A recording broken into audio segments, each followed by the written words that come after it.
Hello दगड़ियों, मेरा नाम है अरविंद और स्वागत है आपका एक और नए ब्लॉग में। तो दगड़ियों, समय है 10:30 और मैं अभी अपनी दुकान में हूँ। और आज भी मौसम पहले की तरह है, कोहरा दिख ही रहा होगा आपको और हल्की फुल्की बारिश सुबह को हुई थी और आसमान पूरा बादलों से घिरा हुआ है, तो आज भी बारिश की संभावनाएं हैं।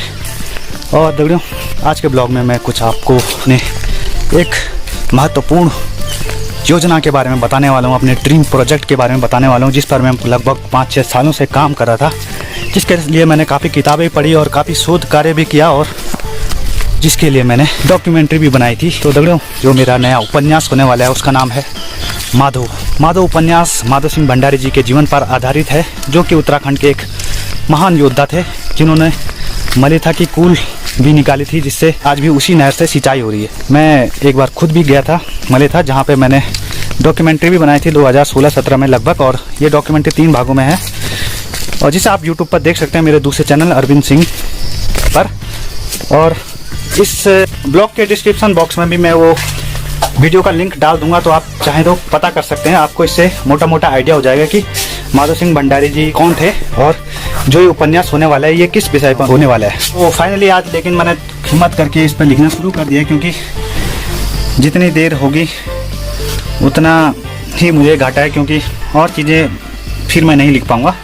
तो दगड़ियों, आज मैंने शुरुआत कर ही दी है। मैं आपको कुछ अंश भी पढ़ के सुना देता हूँ। हालांकि दगड़ियों, जो ये चीज़ मैं लिख रहा हूँ, जरूरी नहीं कि जो फाइनल आउटपुट निकले, फाइनल ड्राफ्ट निकले, किताब में जो पहले पृष्ठ पर छपा हो वो बिल्कुल वैसा ही हो। क्योंकि जब एक किताब बनती है तो उसमें दगड़ियों प्रूफ रीडिंग होती है, एडिटिंग होती है, और जो प्रकाशक होते हैं और संपादक होते हैं वो भी कई बार चेंजेस कर दिया करते हैं। लेकिन मैं अभी आपको बता रहा हूँ जो ये मैंने रफ में लिखा है, इसमें मैंने किस तरह से उपन्यास की शुरुआत करी है।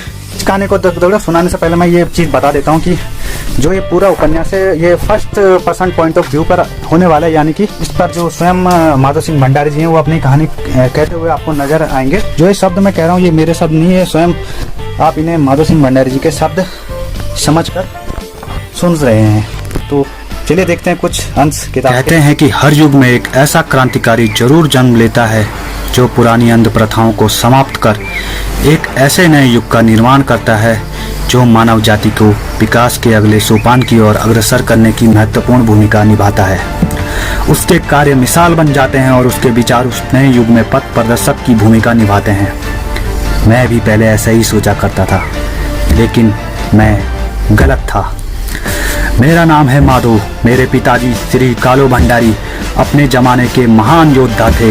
उन्होंने अकबर के 4 सबसे ताकतवर योद्धाओं को एक साथ एक ही समय में गाजर मूली के जैसे काटकर 4-4 टुकड़ों में बांट दिया था, और गढ़वाल नरेश ने स्वयं उन्हें सोन बाण की उपाधि से सम्मानित किया था।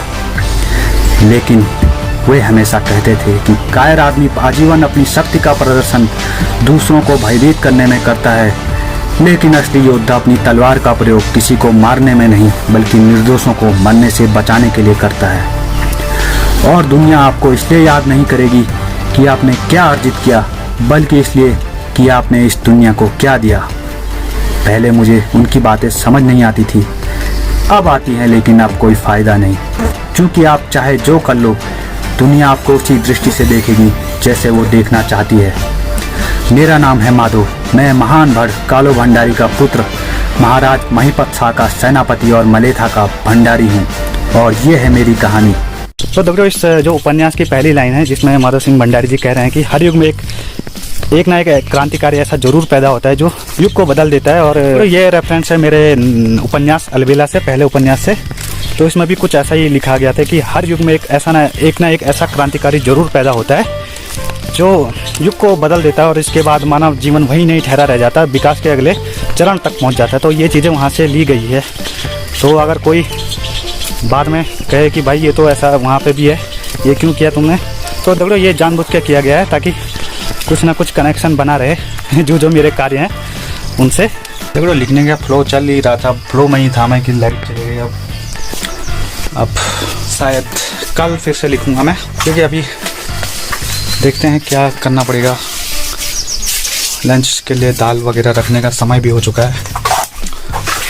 खैर अभी हिमांशी घर पे ही है, तो शायद खाने वगैरह का काम, खाना बनाने का काम वो कर लेगी। यहाँ पे एक सिलेंडर रखा हुआ है, देख पा रहे होंगे आप, ये देख पा रहे हैं क्योंकि अभी गाड़ी आने वाली है गैस की। और ये सिलेंडर हमारा नहीं है, किसी ने रखा हुआ है। साथ ही अपने जो कागज़ और पैसे हैं इसके। और जहाँ तक मेरा अनुमान है कि गाड़ी गैस की जो आती है वो लगभग 1-2 बजे तक ही आ पाएगी। और अभी सिर्फ 11 ही बज रहे हैं, तो बहुत समय है मेरे पास अभी। और फ़िलहाल क्या किया जाए, क्योंकि लिखना अभी संभव नहीं, लाइट चली गई। और लैपटॉप वहाँ से जो हमारे हैं इनकी उम्र काफ़ी हो चुकी है, इसलिए इनकी बैटरी डाउन रहती है। खैर, लिखने को तो मैं मोबाइल में भी लिख सकता हूँ, क्योंकि मैं गूगल डॉक्स का प्रयोग करता हूँ। तो जो चीज़ें लैपटॉप में सेव हो जाती है वो अपने आप ही मोबाइल में भी सेव हो जाती है गूगल ड्राइव में। तो वहाँ से भी एक्सेस कर सकता हूँ मैं इस उपन्यास को अपने। लेकिन जो फील आता है, मज़ा आता है, जो एक लेखक होने का जो फील होता है वो लैपटॉप में ही होता है। पहले के ज़माने में हालांकि जो टाइपराइटर में होता था वैसा ही लैपटॉप में होता है। और जो टाइपराइटर के ज़माने के लेखक हैं वो अच्छी तरह से समझ सकते हैं कि मोबाइल में लिखने में वो मज़ा नहीं, क्योंकि मोबाइल में बहुत सारे जो नोटिफिकेशन आते हैं और बहुत सारी चीज़ें आती है, तो उससे फोकस बिगड़ जाता है और मज़ा भी नहीं आता। पारस बाबू वहाँ झाड़ू लगा रहे हैं।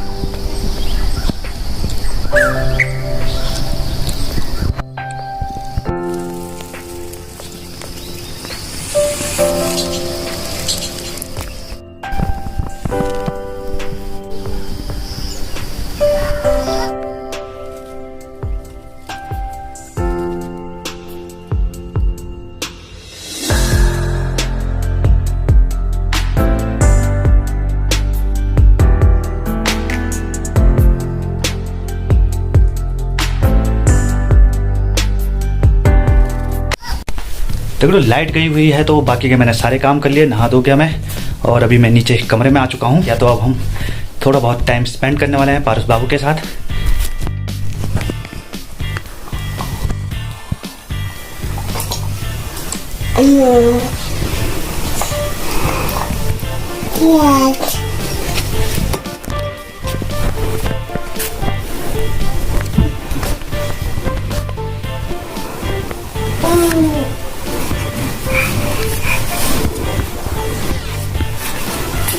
देखो, समय है 1 बजे, लंच हो चुका है।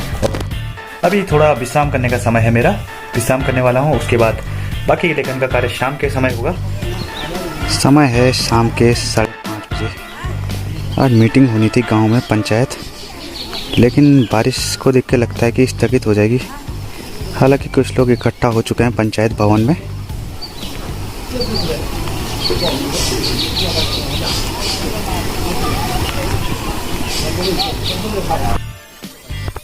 तो दगड़ियों, अगर आप इस विषय के बारे में विस्तृत जानकारी लेना चाहते हैं तो ऊपर आई बटन पर मैंने वो डॉक्यूमेंट्री डाल दी है, माधव सिंह भंडारी, मलेथा का भंडारी नाम से। तो एक बार उसे ज़रूर देखें, इसके बाद आपको जो पूरा विषय है वो समझ में आ जाएगा।